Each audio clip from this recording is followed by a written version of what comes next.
स्वागत है दोस्तों स्टडी फॉर यूपीएससी में। हम लोग पॉलिटी में फंडामेंटल राइट पढ़ रहे थे और ये आज लेक्चर नंबर 24 है, जिसमें हम लोग संवैधानिक उपचार का अधिकार देखेंगे। ठीक है, जो आर्टिकल नंबर 32 में है। देखिए, आपको 12 से लेके 35 तक की जब हम बात करते हैं तो उसमें बहुत सारा आपको अधिकार दे दिया गया है। समानता का अधिकार, स्वतंत्रता का अधिकार, शोषण के विरुद्ध अधिकार, धार्मिक स्वतंत्रता का अधिकार। तो ये सब अधिकार आर्टिकल नंबर 32 वाले अधिकार के बिना कुछ नहीं होगा, क्योंकि जब उस राइट का आपका वायलेशन होगा तो आप क्या कीजिएगा। तो आर्टिकल नंबर 32 जो खुद एक फंडामेंटल राइट है, वह नागरिकों को अधिकार देता है कि अगर उनके मौलिक अधिकार का उल्लंघन हो तो सीधे सुप्रीम कोर्ट जा सकता है। ठीक है, इसी कारण डॉक्टर बी.आर. अम्बेडकर ने इसे कॉन्स्टिट्यूशन का head and soul, heart and soul कहा था। ठीक है, हार्ट एंड सोल। ठीक है, इस बात को ध्यान रखिएगा। अब देखिए, अब होता क्या है कि जब कोई फंडामेंटल राइट का वायलेशन होता है तो इस आर्टिकल के तहत सुप्रीम कोर्ट जो है वह रीट जारी करता है। एक्चुअली में रीट क्या है, तो एक बाध्यकारी और लिखित आदेश होता है। ठीक, टोटल 5 प्रकार के रीट जो है सुप्रीम कोर्ट जारी कर सकता है, जिसमें पहला नंबर होता है आपको बंदी प्रत्यक्षीकरण। इसका इंग्लिश मतलब भी याद रखिएगा, हैबियस कॉर्पस। इसको हिंदी में ही लिख देगा हैबियस कॉर्पस, यानी था बंदी प्रत्यक्षीकरण। ध्यान दीजिए, अदालतों के व्यक्ति को अदालत के सामने प्रस्तुत करना ही बंदी प्रत्यक्षीकरण है या हैबियस कॉर्पस है। इंग्लिश में इसका मतलब होता है you may have the body, है ना। इस बात को सशरीर व्यक्ति को प्रस्तुत करना बंदी प्रत्यक्षीकरण में आता है। ठीक है, अब ध्यान दीजिए, ये जो रीट है वो कब जारी होता है, तो अगर मान लीजिए कि बिना अवैध कारण यानी कि बिना वैध कारण के गिरफ्तार किया गया हो, गैर कानूनी तरीके से हिरासत में रख लिया हो, या हिरासत का कारण आपको स्पष्ट न हो। ठीक, तब ये आपको हैबियस कॉर्पस जारी होता है। ठीक है, अब हैबियस कॉर्पस के लिए कौन फाइल कर सकता है, तो या तो खुद पीड़ित व्यक्ति करेगा, या नहीं तो उसका परिवार या मित्र करेगा, नहीं तो कोई भी कंसर्न व्यक्ति जो पब्लिक इंटरेस्ट में हो वो आपको हैबियस कॉर्पस डाल सकता है। और उस व्यक्ति का जो अवैध गिरफ्तार हुआ है या फिर गैर कानूनी तरीके से हिरासत में रखा गया है या हिरासत का कारण नहीं बताया गया है, तो अगर सुप्रीम कोर्ट उसकी जांच करेगा, अगर पता चला कि वो अवैध है, बस उस हिरासत को वहीं पे ख़त्म कर देगा और व्यक्ति को रिलीज कर देगा। एग्जाम्पल के लिए मान लीजिए कि पुलिस किसी व्यक्ति को पकड़ लिया, लेकिन एफआईआर नहीं लिखा है और न ही कोर्ट में पेश किया है, तब हैबियस कॉर्पस जो है फाइल किया जाता है और आपको सुप्रीम कोर्ट उस व्यक्ति को क्या कहेगा, रिलीज करने के लिए। ठीक, यानी हैबियस कॉर्पस जो है आपको इलीगल डिटेंशन के विरुद्ध जारी होता है। ध्यान दीजिएगा, गैर कानूनी डिटेंशन के विरुद्ध जारी होता है। इसके अलावा कुछ अन्य बातें ध्यान रखिएगा कि यह रीट आपको निजी व्यक्ति, कोई ऐसा व्यक्ति है जो किसी व्यक्ति को बेगार पे खटवा रहा है, उसको ज़बरदस्ती घर में बंद किया हुआ है, तो उसके विरुद्ध भी लाया जा सकता है, नहीं तो लोक अधिकारी, दोनों के विरुद्ध लाया जा सकता है। ठीक, यानी कि निजी व्यक्ति के विरुद्ध भी हैबियस कॉर्पस लाया जा सकता है और लोक अधिकारी के विरुद्ध भी। यह आपको निवारक नज़रबंदी में भी जारी किया जा सकता है। ठीक है, निवारक नज़रबंदी आपको बताया गया है बहुत बढ़िया तरीके से, बहुत ही डिटेल में। ठीक है, और निवारक नज़रबंदी के बाद लोगों को कुछ अधिकार बचता है कि नहीं, ये भी आपको बताया गया है। ठीक है, तो वहाँ देखिएगा इससे पीछे वाले लेक्चर में। अब हम लोग आगे बढ़ते हैं, अगला नंबर देखते हैं परमादेश। REET number 2 mandamus. सरकारी अधिकारियों को अपना कर्तव्य निभाने का आदेश दिया जाता है। सुप्रीम कोर्ट कहते हैं वी कमांड, हम आपको आदेश देते हैं कि आप अपना काम कीजिए। अब देखिए, ये जारी कब होता है, जब कोई पब्लिक अथॉरिटी या गवर्नमेंट ऑफिसियर ऑफिसर अपना कानूनी कर्तव्य यानी कि लीगल ड्यूटी पूरा नहीं करता है तो परमादेश जारी किया जाता है। ठीक है, किसके खिलाफ जारी होंगे, ध्यान दीजिएगा, गवर्नमेंट के खिलाफ, पब्लिक ऑफिशियल के खिलाफ, या कोई पब्लिक बॉडी है या कॉरपोरेशन है उसके विरुद्ध जारी होगा। इसके अलावा ध्यान रखिएगा कुछ बातें कि प्राइवेट व्यक्ति प्रेसिडेंट एवं गवर्नर और जुडिशियल एक्ट के विरुद्ध ये जारी नहीं होंगे।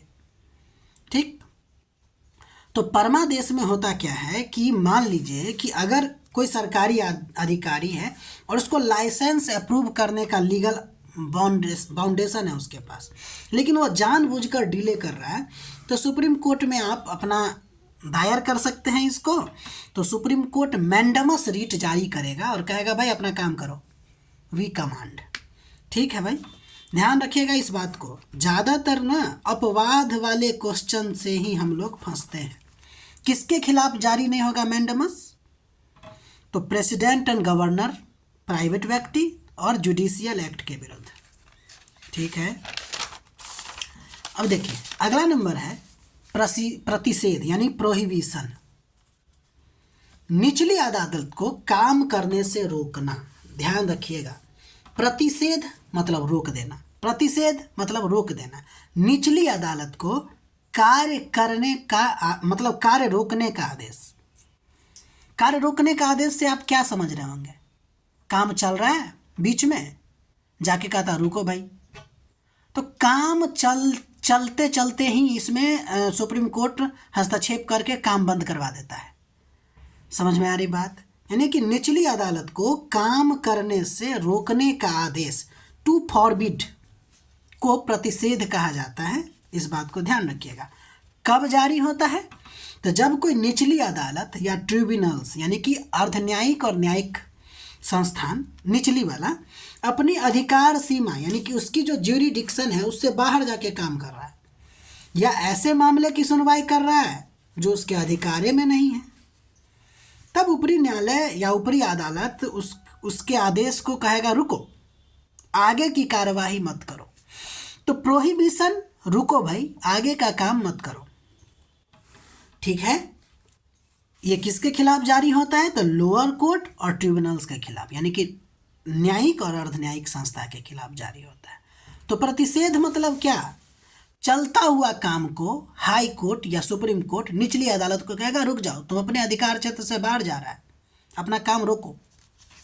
ठीक, अब ध्यान दीजिए, अब हम बात करते हैं उत्प्रेषण यानी सैरियोररी या सर्टियोररी कहते हैं इसको। ठीक है ना, इसमें क्या है कि निचली अदालत के आदेश को रद्द कर देना, यानी कि टू बी सर्टिफाइड या इन्फॉर्म्ड। ठीक, देखिए ये कब जारी होता है, फिर से वही बात, यानी कि उत्प्रेषण और प्रतिषेध दोनों आपको लोअर कोर्ट या ट्रिब्यूनल के विरुद्ध ही जारी होता है। अगर वो अपने ज्यूरिडिक्शन से बाहर जाकर फैसला दे यानी कि ध्यान दीजिए, प्रतिषेध में फैसला चल ही रहा था, तब ये कहा रुको, तुम अपने अधिकार क्षेत्र का हनन करके काम कर रहे हो। उत्प्रेषण में क्या होगा कि फैसला दे दिया है, या कोई कानूनी त्रुटि है, या नहीं तो नेचुरल सिद्धांत का उल्लंघन कर दिया है, तब हाई कोर्ट उस मामले को अपने पास यानी हायर कोर्ट जो होगा और फैसला को रद्द कर देता है। ठीक है, यानी कि इसमें ध्यान रखिए फैसला हो चुका है। अगर आप देखिएगा दोनों में डिफरेंस, तो डिफरेंस ये है कि प्रोहिबिशन जो है आपको डिसीजन से पहले जारी होता है, यानी कि डिसीजन चलिए रहा होता है, निर्णय यानी कि कार्रवाई के दौरान ही रोक दिया जाता है। प्रतिषेध, रुको भाई। सैरियोररी में होता क्या है कि बाद में यानी कि डिसीजन के बाद उस आदेश को रद्द कर दिया जाता है। यानी प्रोहिबिशन का काम है कार्यवाही को रोकना, जबकि सैरियोररी का काम है आदेश को रद्द कर देना। ठीक है, और दोनों के दोनों न्यायिक एवं अर्धन्यायिक संस्था के विरुद्ध जारी होता है। ठीक है, ध्यान दीजिए, अगला नंबर है को वारंटो यानी अधिकार परीक्षा, यानी किसी पद पर बैठे व्यक्ति से अधिकार पूछना। बाय व्हाट अथॉरिटी, आप किस अधिकार से इस पद पे बैठे हैं भाई। ठीक, तो अधिकार परीक्षा यानी कि को वारंटो कब जारी होता है? तो किसी पब्लिक ऑफिस यानी कि कब जारी होता है? तो किसी पब्लिक ऑफिस पर बैठा हो लेकिन अब उसकी योग्यता पूरी न करता हो, यानी कि कोई सार्वजनिक पद पर बैठ रहा हो लेकिन उसका योग्यता नहीं है। अगर आप बीपीएससी यूपीएससी दीजिएगा तो उसमें ग्रेजुएशन मांगता है, तो आपको उसमें तो बैठने ही नहीं दिया जाएगा, यानी कि एग्ज़ाम देने ही नहीं दिया जाएगा, क्योंकि उसके लिए सर्टिफिकेट मांगता है। लेकिन अगर कोई बैठा हुआ है बिना, जैसे मान लीजिए कि एक काम है जिस पे साइन करने का आखिरी अधिकार डीएम साहब को है, लेकिन कोई कर्मचारी साइन कर देगा, तो फिर क्या होगा भाई? किस अथॉरिटी से तुम काम किया ही कि नहीं उसकी कुर्सी पे बैठ के अपना काम कर रहे हो? तो ये बात होती है, इसमें योग्यता पूरा नहीं है फिर भी काम कर रहा है। ध्यान दीजिए, इसमें कोई भी व्यक्ति पिटीशन डाल सकता है, ठीक। इसमें आप प्रभावित हो या न हो इससे फर्क नहीं पड़ता है, तो अधिकार परीक्षा कोई भी व्यक्ति पूछ सकता है, ठीक। और एक और बात, इस बात को भूलिएगा नहीं कि पब्लिक ऑफिसियर होल्डर के खिलाफ ही जारी होता है। प्राइवेट व्यक्ति, प्राइवेट जॉब या प्राइवेट कंपनी में ऐसा नहीं होता है। यहाँ पहले ही बता दिया, पब्लिक ऑफिसियर सार्वजनिक पद पर बैठा हुआ हो, ठीक है, और योग्यता पूरा नहीं कर रहा हो, तो सुप्रीम कोर्ट उससे पूछेगा भाई व्हाट अथॉरिटी, ठीक है ना, कि तुम किस अधिकार से इस पर बैठे हो, अपना अधिकार बताओ, कारण बताओ, नोटिस डालेगा, ठीक है। अब ध्यान दीजिए, हमने आर्टिकल नंबर 32 पूरी तरह से पढ़ लिया, लेकिन कुछ और बातें ध्यान रखना है। देखिए, सुप्रीम कोर्ट और हाई कोर्ट दोनों आपको रीट जारी करता है, ठीक। एक होता है सुप्रीम कोर्ट को तो आर्टिकल 32 के तहत अधिकार है रीट का, जबकि हाई कोर्ट को आर्टिकल 226 के तहत अधिकार है, ठीक है। लेकिन सुप्रीम कोर्ट केवल मौलिक अधिकार के उल्लंघन पर ही रीट जारी कर सकता है, जबकि हाई कोर्ट मौलिक अधिकार के उल्लंघन और अन्य कानूनी अधिकार के उल्लंघन पर भी रीट जारी कर सकता है। इट मीन्स हाई कोर्ट का रीट क्षेत्राधिकार सुप्रीम कोर्ट के रीट क्षेत्राधिकार से ज़्यादा है। लेकिन एक बात ध्यान रखिएगा, जब आप क्षेत्राधिकार पढ़िएगा तो हाई कोर्ट के को इसको आर्टिकल 226 के तहत मिला है ना, लेकिन ये फंडामेंटल राइट तो नहीं है, डिस्क्रिशनरी पावर हो जाएगा इसका एक तरह से।